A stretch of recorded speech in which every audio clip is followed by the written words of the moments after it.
Let's now talk about nullptr in C++. Nullptr is mainly a replacement of null. Null was there in C, it was there in C++ till C++11, but after C++11 it is recommended to use nullptr with null, although null is still allowed. Now what are the problems with null? Why do we want to replace it with nullptr? See, null is typically defined as a macro with integer value 0 in C++. In C, it is defined in a different way. In C, it is defined as 0 but with typecasting of void star. But in C++, it is defined as integer value 0, just a macro, typically defined as that way. Although standard does not say it, but most of the implementations, they define this way. So this definition causes some problems. For example, you can do int x equal to null. This is allowed.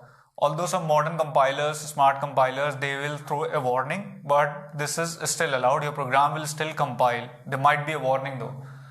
So this is problematic, right? You are assigning a pointer kind of thing to an integer. If you use nullptr, you will get compiler error. This is not allowed because nullptr is not a macro like null. It has its own type, right? Its type is nullptr_t. So with this new addition, the integer conversion does not happen. And this is one example program where it causes problems. We have two functions and these functions are overloaded, right?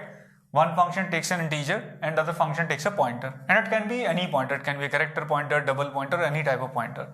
Now what happens is when I call this function fun with null as a parameter, I am expecting that this function would be called because I'm passing null and null should be related to the pointers.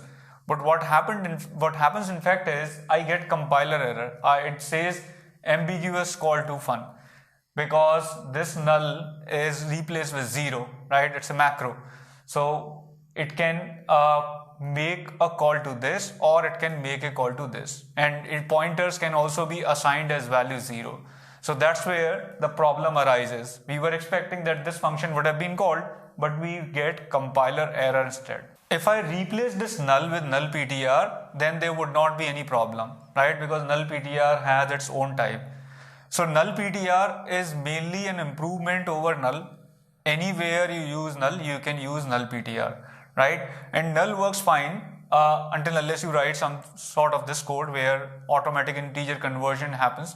So except those places, null also works fine, and it's recommended to use nullptr. Why to have such problems when you have a replacement like nullptr?